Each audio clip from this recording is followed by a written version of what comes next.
Hey, PropStat students, Mr. Mitchell here. Today, we're going to get started into confidence intervals. Working on sampling distributions, and now we're going to start into confidence intervals. So how do we find the critical value given a confidence level? How do we compute confidence intervals for using large samples and interpret results? So first, what is a confidence interval? Well, it's basically some leeway to be correct. So we'll get into the details of some of that. So an estimate of a population parameter given by a single number is called a point estimate. We're trying to estimate what's going to happen. Typically for population information, we don't know. That's the whole study of statistics. If we knew the end result of every population, it wouldn't be called statistics. It would be called parameters. Okay, parameters deal with populations. So, but typically we are taking samples, collecting data to try to make inference about a whole group. So we take a small group and try to infer for a large group. So we're taking a point estimate to try to estimate a parameter. Okay, and some examples, X bar is a point estimate for mu. Mu is the population mean, X bar is a sample mean. We try to take the sample mean and infer things about a population mean. Another example is S, that's the standard deviation of a sample, and then sigma. Both standard deviations, but we're trying to take a population standard deviation that we don't know. We take a sample standard deviation and infer for the population. Another example just to point out that we've talked about before, we have P hat and P. P is a proportion. This is the population proportion. This is the sample proportion. Okay, so the proportion of females in the United States, that would be P. P hat would be a sample of 1,000 people. And so that would be, your proportion of females within a sample of 1,000 people. So we need to understand, again, we looked at symbols before, now we're still going to continue to use them. Okay, so the error of estimate is the magnitude of the difference between the point estimate and the true parameter value. Okay, so the error of estimate we find, oh, what just happened there? Kind of shifted on us. So the error of estimate is when you take your estimate minus your parameter. So in this case, it's the absolute value. It's always a positive number. You take your sample mean minus your population mean. You could also do it with a proportion. You could do it with a standard deviation or variance or something else. Okay. So just a couple examples to run through here. So we're going to take our sample mean of 48.5 minus 47. And so what's that? 1.5. So that's our error of estimate. All right. That's how far off we were.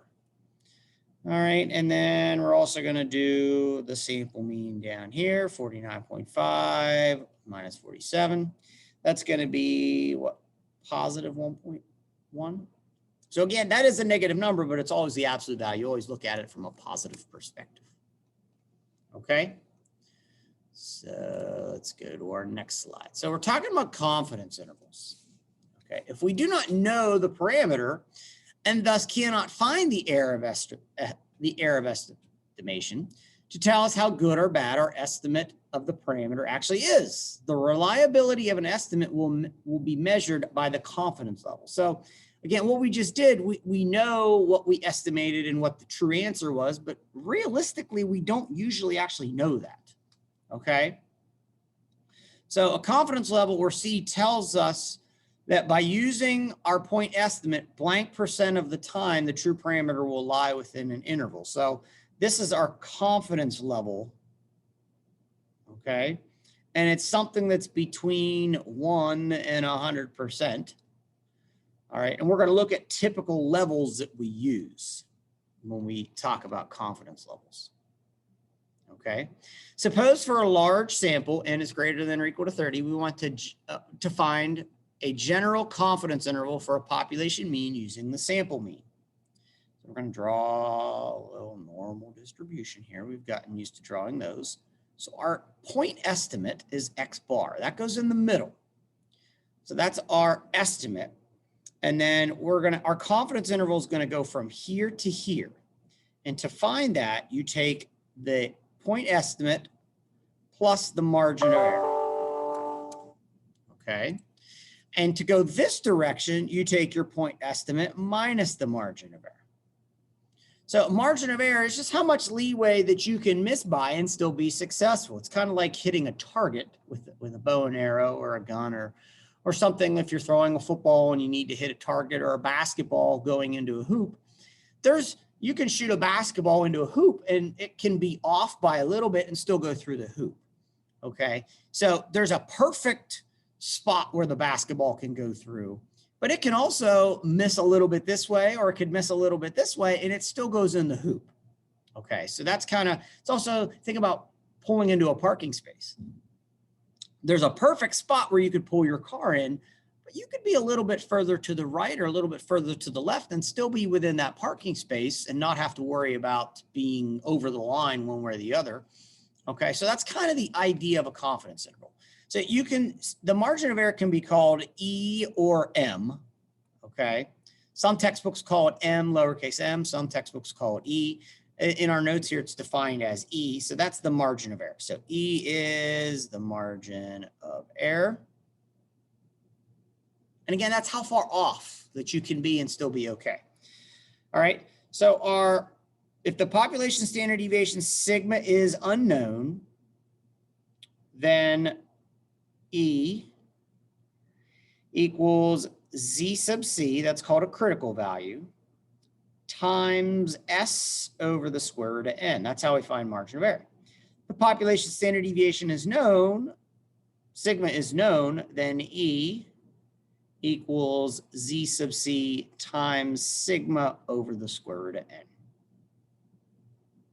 Okay, so Z sub C is our critical value. We can also call it Z star.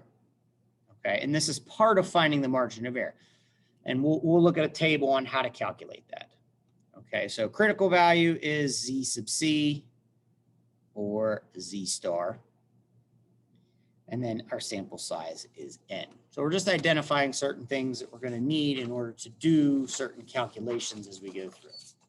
Okay, on our next slide, we're going to talk about the confidence levels. So I said it was anywhere between 1 and 100. Certain confidence levels get used more often. I would say you're going to use this one a lot, this one, and this one a lot. Now, that doesn't mean you can't be asked to do a different confidence level. When we look at our formula sheet, there's going to be a lot of different confidence levels that you could use. But again, most common are these three. So these numbers never change for a Z confidence intervals of the critical value Z star.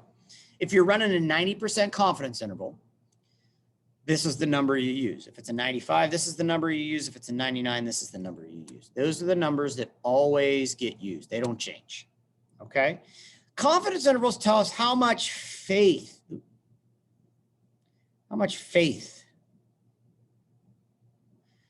we can have that the population mean is within the interval. Okay.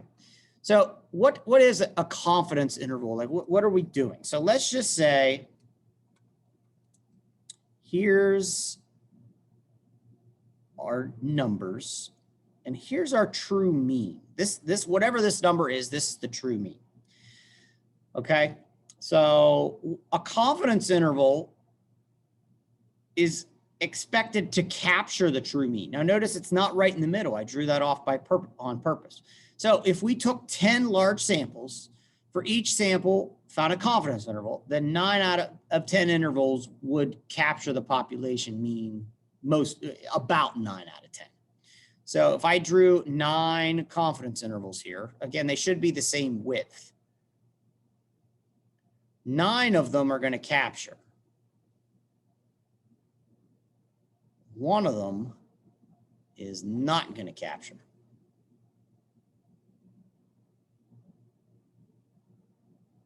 1, 2, 3, 4, 5, 6, 7, 8, 9, 10.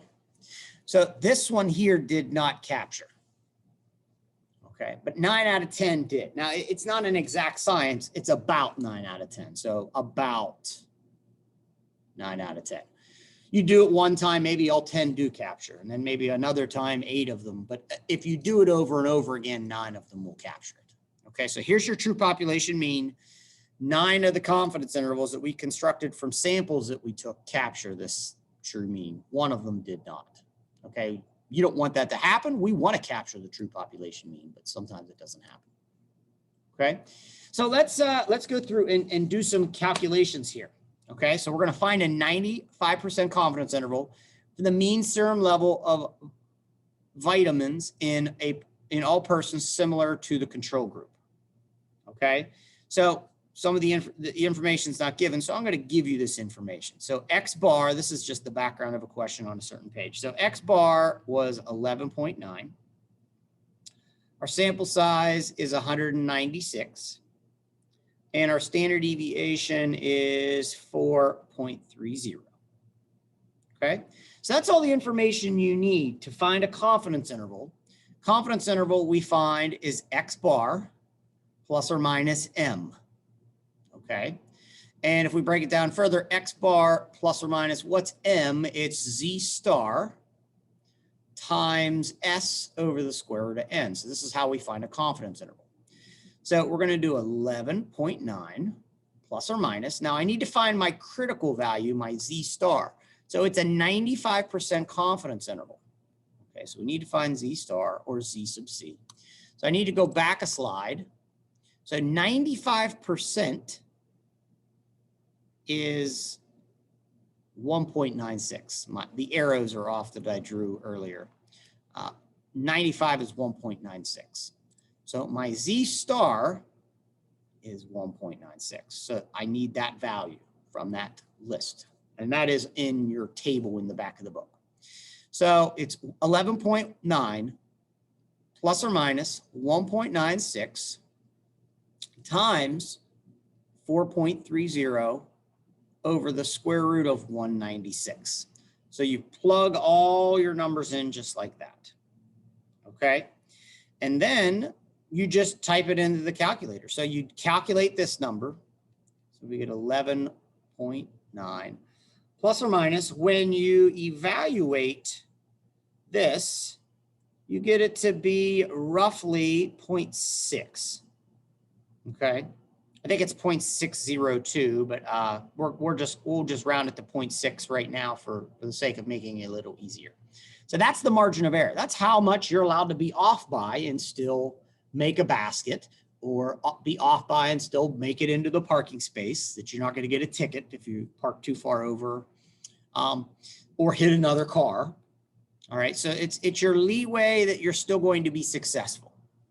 And so now you take that number and you add it to 11.9 and you subtract it from 11.9. So you take 11.9 minus 0.6, you get 11.3. And then you take 11.9 plus 0.6, you're going to get 12.5. So there is your confidence interval. This is how much you're allowed to miss by and still call it a success. Okay, if you want to think of it that way. All right, what does this confidence interval mean? What does it represent? Okay, this is our interpretation. We are 95% confident that the true population mean is in the interval of 11.3 to 12.5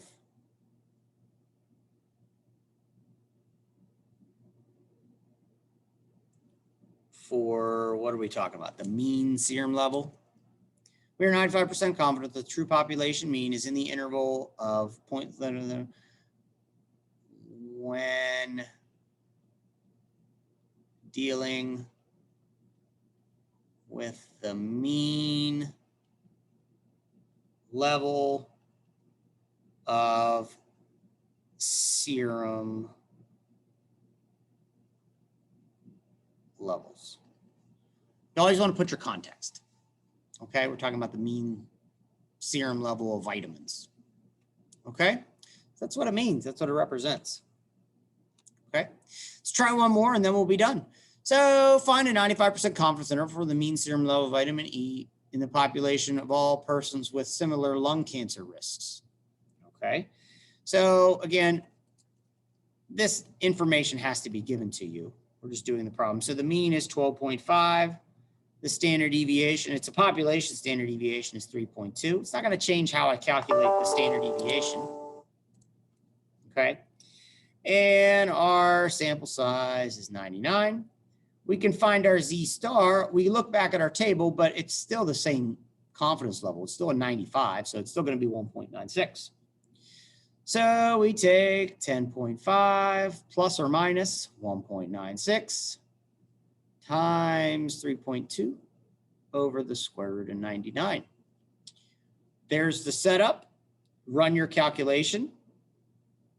We're going to get 10.5 plus or minus. Again, just for the sake of making things easy, we're going to call, I think our margin of error is again close to 0.6.